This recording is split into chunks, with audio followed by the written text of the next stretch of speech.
Bonjour, bienvenue sur ce petit tutoriel concernant le Drive de Google.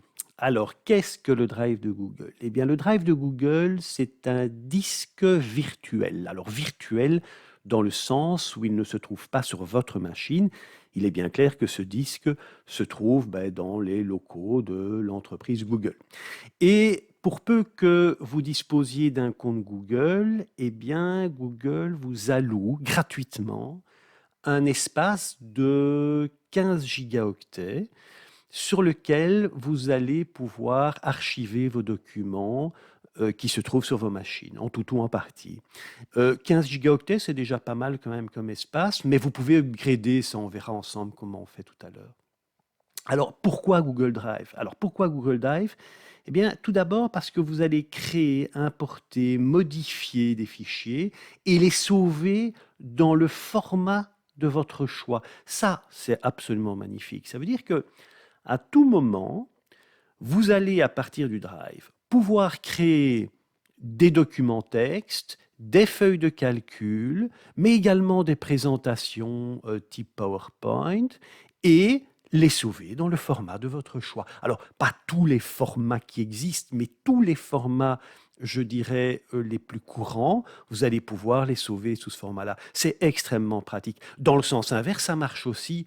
Si vous ouvrez un fichier texte, par exemple, qui vient de Word, un DocX, ou qui vient d'OpenOffice, un ODT, eh bien, vous allez pouvoir le consulter, vous allez pouvoir le modifier et vous allez pouvoir le réenregistrer soit sous le même format, soit sous un autre. Donc, c'est vraiment très pratique. Ensuite, il y a tout le partage des fichiers. Le partage des fichiers, ça nous permet tout simplement de travailler à plusieurs, et à plusieurs, mais à des endroits différents sur le même fichier. C'est extrêmement pratique.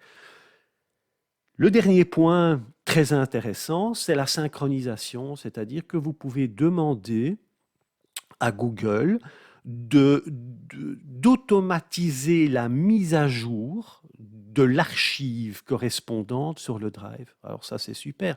Vous travaillez sur votre ordinateur et automatiquement, la copie qui se trouve sur le Drive est également mise à jour.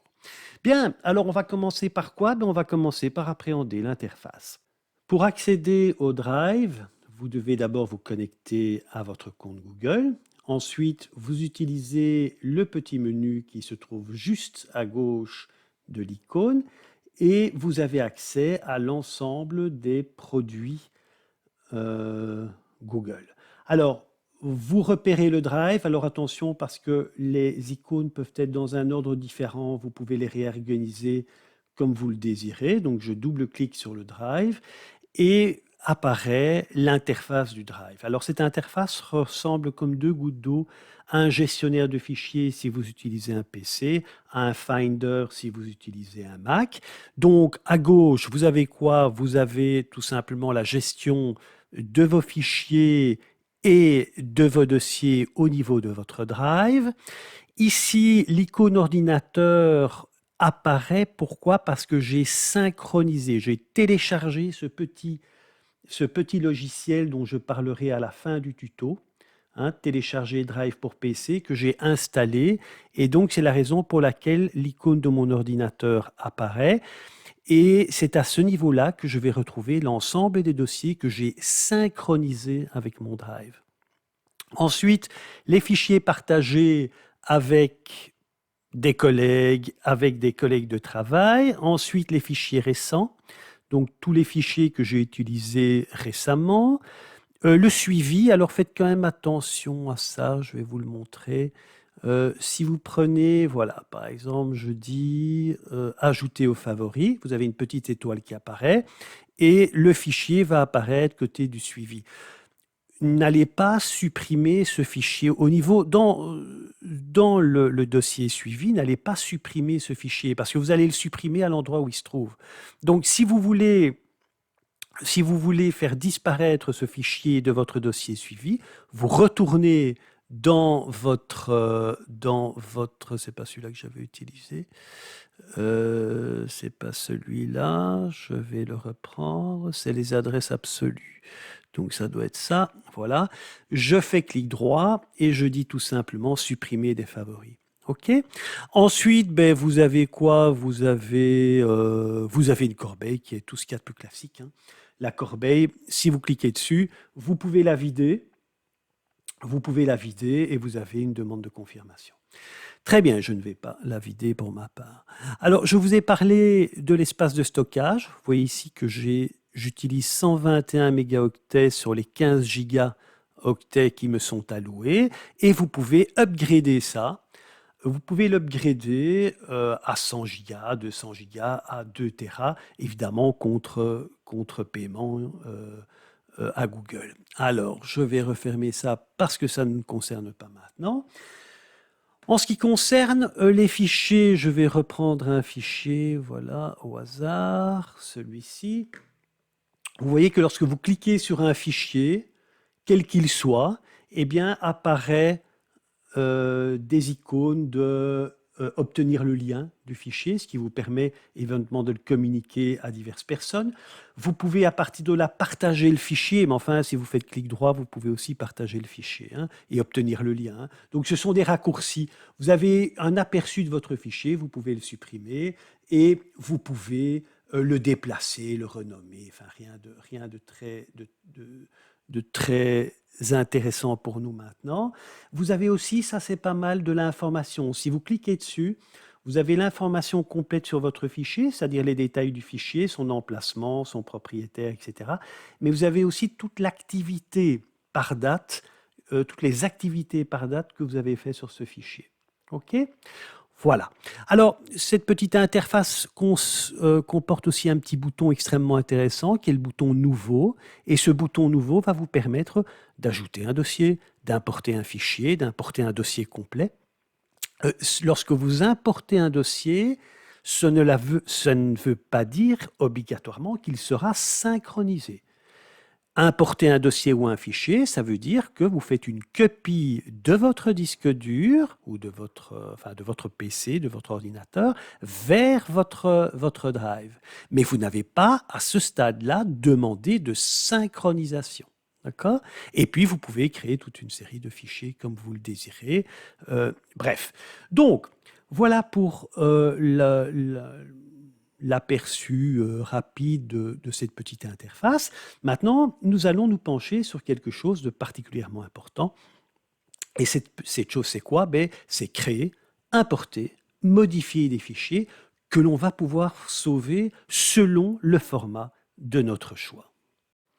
Bien, alors on va aller retourner vers le Drive et justement, nous allons commencer par créer un fichier. Alors, quel que soit le dossier dans lequel vous vous trouviez, soit vous utilisez le bouton Nouveau, soit vous faites clic droit et vous allez pouvoir créer un fichier.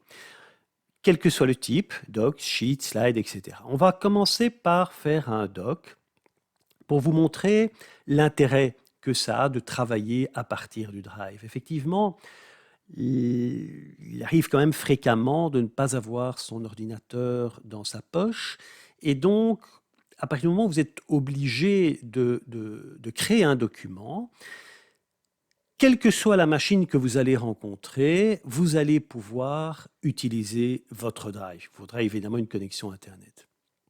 Alors, on va donner un nom au document, FIC1, voilà, et je commence ma saisie de texte, mon beau document. Lorsque vous avez terminé, eh bien, et c'est là l'intérêt, c'est que il n'y a rien à faire. Votre document est bien enregistré au niveau de votre Drive. Vous rentrez chez vous, vous rouvrez votre Drive et c'est là que ça prend toute sa dimension. Vous pouvez télécharger le document au format que vous désirez. Au format que vous désirez. Alors c'est très puissant, pourquoi? Mais parce que tout simplement, lorsque vous avez le Drive, vous n'avez finalement plus besoin de logiciel pour créer des documents.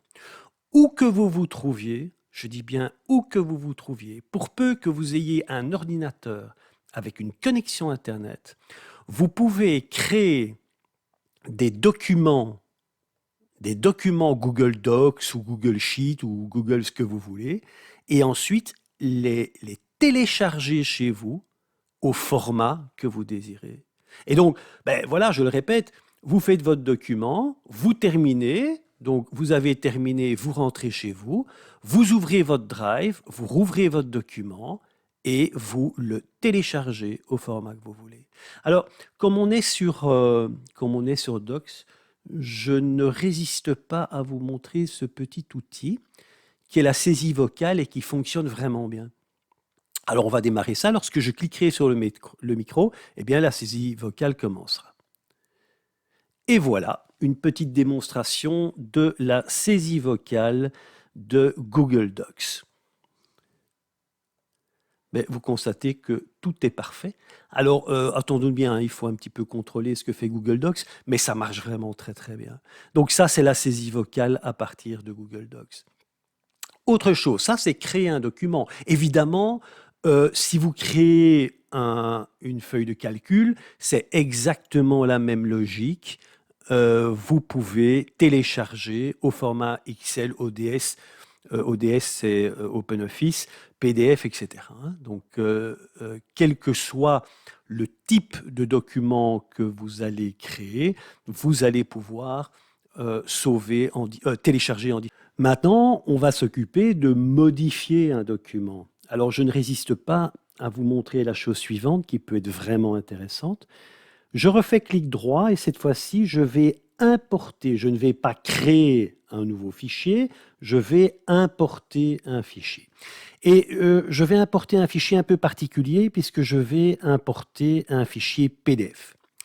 Alors, vous savez que pour les PDF, vous avez besoin normalement, pour les consulter, vous avez tous les programmes gratuits que vous voulez, mais pour les modifier, vous avez besoin d'Acrobat ou tout simplement de programmes payants que vous pouvez d'ailleurs trouver facilement sur Internet, mais ils sont payants pour la plupart du temps. Eh bien, ici, regardez, j'ai importé un fichier PDF, je double-clique dessus, et Google Docs et Google Drive, me proposent de l'ouvrir avec Docs. Je l'ouvre avec Docs.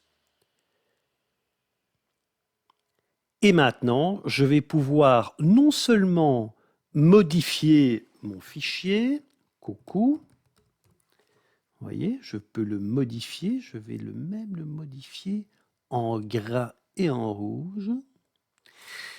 Mais ensuite, je peux le télécharger au format que je désire. Ça veut dire que ce fichier PDF, je vais pouvoir en faire un point .docx ou un point .odt ou le retélécharger en PDF au demeurant. Donc maintenant, si je le fais en point .docx, qu'est-ce qui va se passer? Eh bien, je vais trouver dans mon dossier de téléchargement le fichier correspondant en docx, je double-clique et vous avez sur votre machine le PDF converti en docx et vous voyez que je dirais la modification de mon fichier a bien eu lieu et en plus maintenant vous avez un docx que vous pouvez manipuler comme vous voulez. Donc c'est extrêmement pratique lorsque vous manipulez des fichiers PDF. On va repartir vers le Drive. Alors, tout ce que j'ai dit évidemment concernant les PDF est vrai pour l'ensemble des types de fichiers, des extensions de fichiers qui vont être reconnus par les applications du Drive. OK? Bien, que nous reste-t-il? Il nous reste à parler un petit peu du partage des fichiers. Alors, comment est-ce qu'on peut partager un fichier, par exemple, avec un collègue? Vous travaillez sur un questionnaire que vous désirez commun. Je vais ouvrir un questionnaire ici. Vous voyez que j'ai ici un Google Forms et avec ce Google Forms, eh bien, j'ai un questionnaire destiné à mes élèves. Donc, je vais l'ouvrir pour vous le montrer tout d'abord. Voilà le questionnaire. Et ce questionnaire, j'aimerais bien le partager en lecture et écriture avec un collègue. Alors, qu'est-ce que je vais faire? Je vais le refermer. Je fais clic droit au niveau du fichier et je vais faire partager. Là, vous avez deux fenêtres. La première permet d'ajouter des personnes qui vont être des éditeurs. Un éditeur, c'est quelqu'un qui va pouvoir non seulement consulter le fichier, l'éditer, l'imprimer, mais aussi le modifier. Par contre, dans le deuxième volet, vous avez obtenir le lien. Alors, obtenir le lien, vous faites simplement copier le lien et après avoir copié le lien, vous retournez dans votre boîte mail et vous allez l'envoyer aux personnes que vous estimez utiles pour qu'ils puissent, je dirais, le consulter, l'ouvrir, mais pas l'éditer, l'imprimer, mais pas le modifier. Ils ne pourront pas le modifier. Maintenant, je vais prendre des éditeurs. Alors pour les éditeurs, je vais prendre Van de Wet Lemaître. Je peux évidemment en rajouter plein d'autres si je veux. Hein. OK?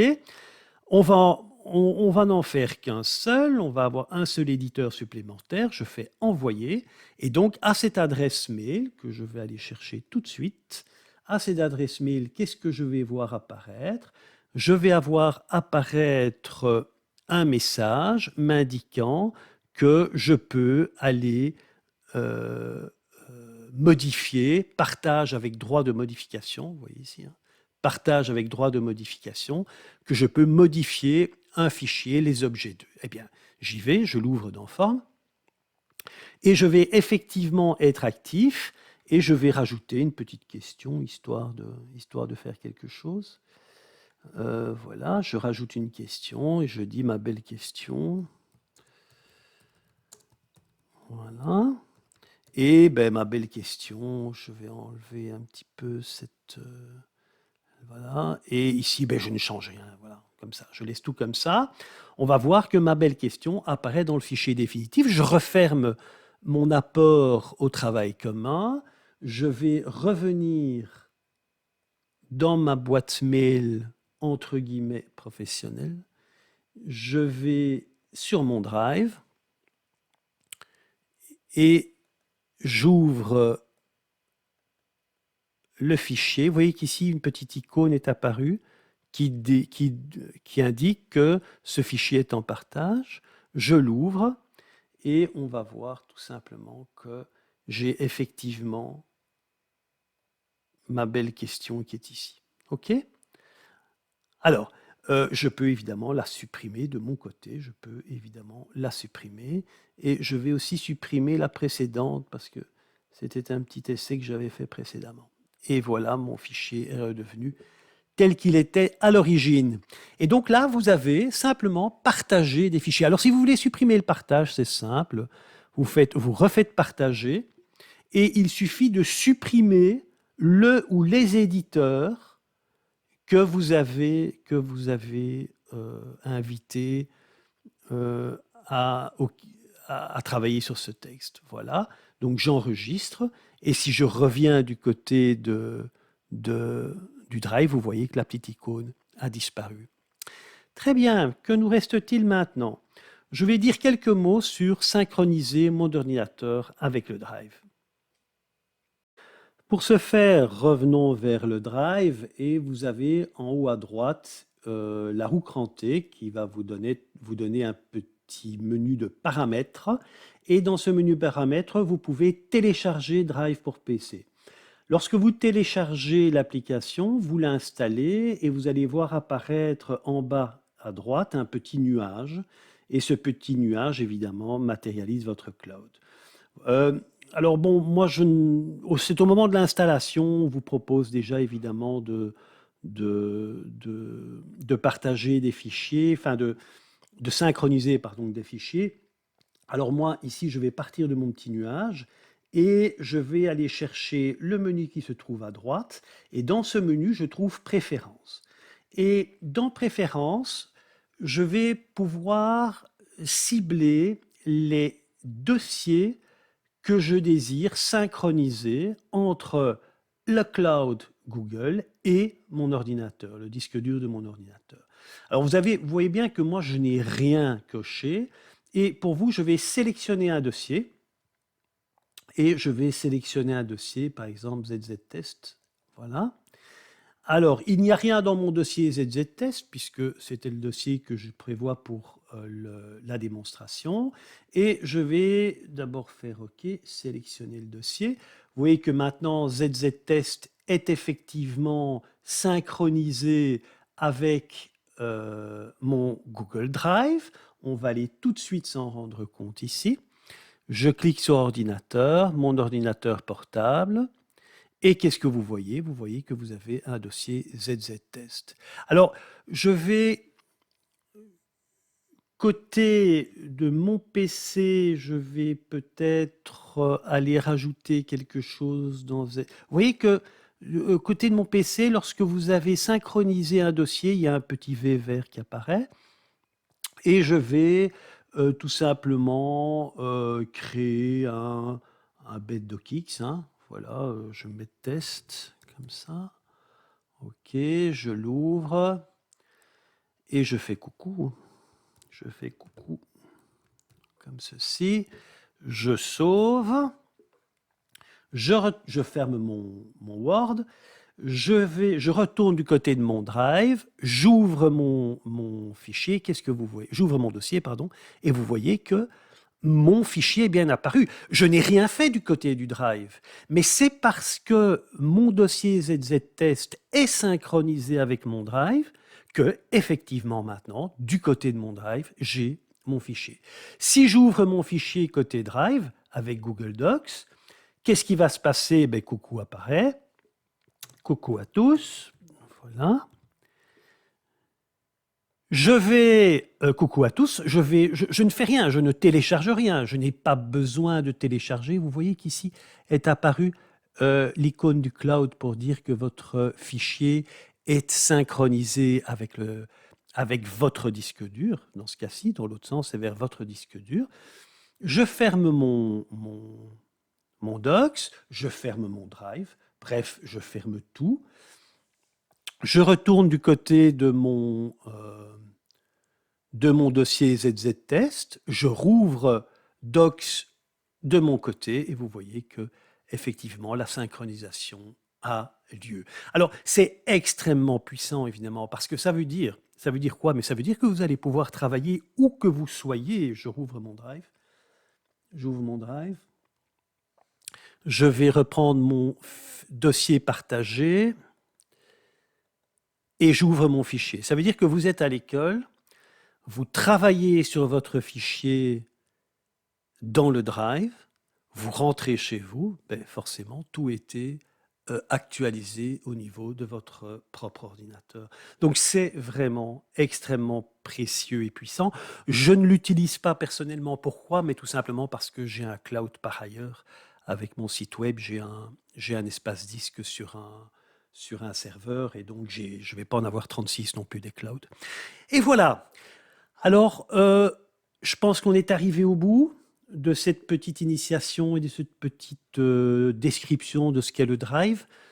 Bah, j'espère quand même vous avoir un petit peu convaincu de l'utilité de cet outil Google. Et je vous dis à très très très bientôt.